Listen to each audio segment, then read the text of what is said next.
If I'm being honest, there were cracks in the foundation that I chose to ignore. Liz had always been the life of the party, flirty, confident, and charming in a way that made everyone want to be around her.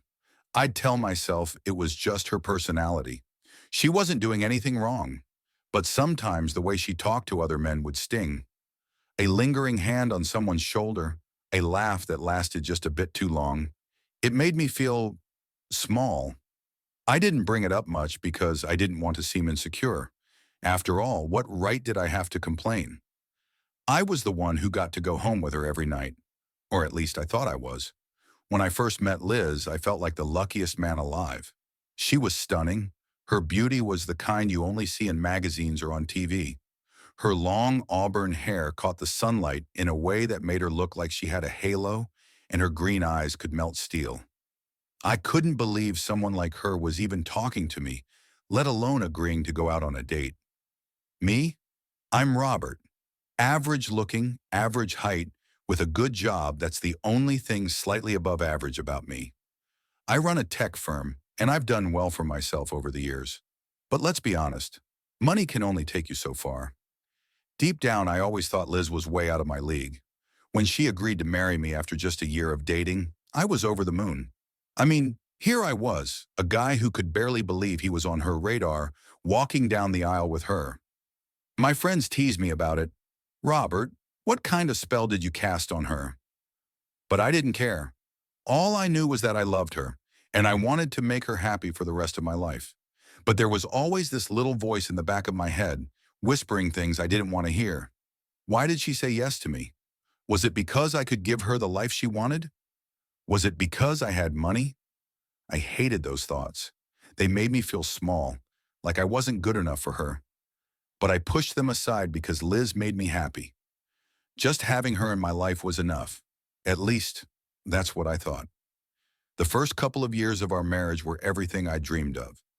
Liz and I traveled the world together, laughed at the same stupid jokes, and spent long evenings talking about anything and everything. I used to wake up and just watch her sleep, marveling at how lucky I was. It happened 3 years into our marriage. I don't know how I didn't see the signs earlier. Liz started working late more often, and when she came home, she seemed distracted. I'd ask her how her day was, and she'd give me short answers, like she couldn't be bothered. She'd spend more time on her phone, smiling at messages I wasn't a part of. I told myself she was just stressed from work. I told myself she loved me and I had no reason to worry. But deep down, I knew something wasn't right. And then one night, I found out. She left her phone on the kitchen counter while she was in the shower. A message popped up and I saw his name. Ryan. Something about it made my stomach twist. My hands were shaking as I picked up the phone. I knew I shouldn't invade her privacy, but curiosity, no, desperation, took over. The messages were explicit, too explicit. My heart sank as I scrolled through them. She wasn't just talking to this guy. She was describing things they'd done together. Things she'd never even mentioned wanting to try with me. When Liz came out of the shower, I was sitting at the dining table, her phone in front of me. I couldn't speak. My throat felt tight and my chest was heavy. "What's this?" I finally managed to ask, holding up her phone. The color drained from her face, and for the first time in our relationship, she looked scared. "It's not what it looks like," she said quickly, but her voice cracked. She knew she couldn't lie her way out of it. I didn't yell. I didn't throw things. I just sat there, staring at her, waiting for her to say something, anything that would make this hurt less. "It was a mistake," she said finally, tears streaming down her face. "I'm so sorry, Robert. I don't know what I was thinking. I, I don't deserve you." She begged me to forgive her. She said she'd quit her job, cut off all contact with Ryan, do whatever it took to make things right. She even swore it would never happen again. And I forgave her. I know how pathetic that sounds. I knew it even then. But I loved her so much, I couldn't imagine my life without her.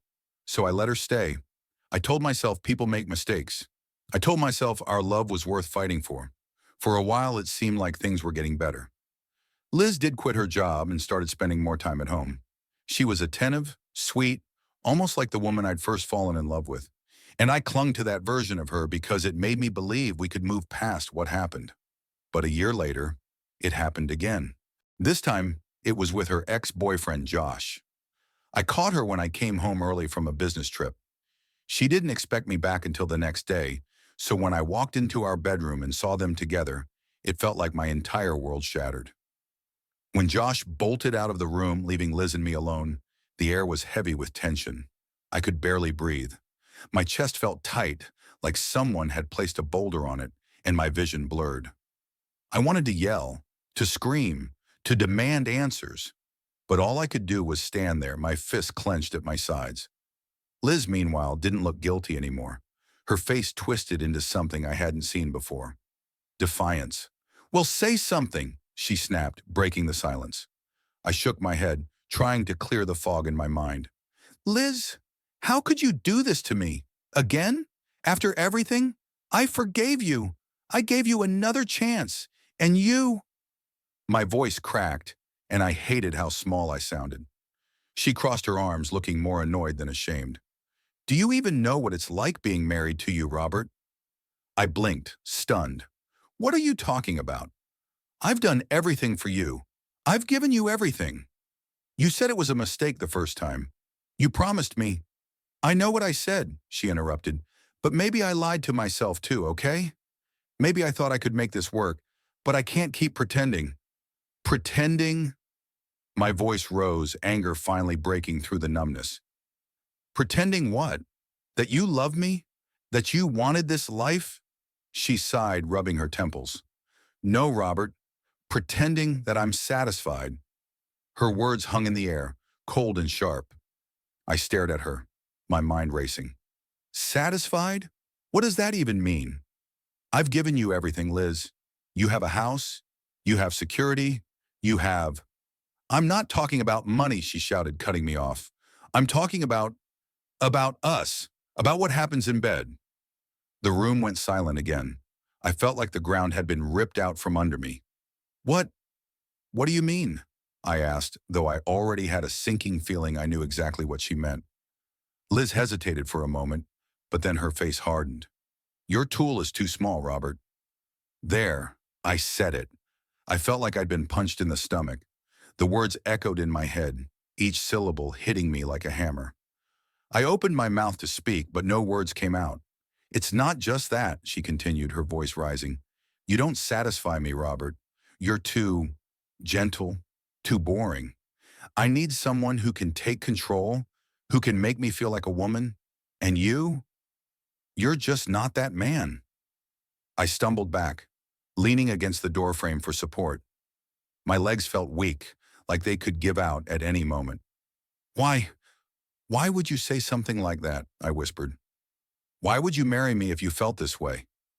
Liz threw her hands up in frustration. "Because I thought it wouldn't matter.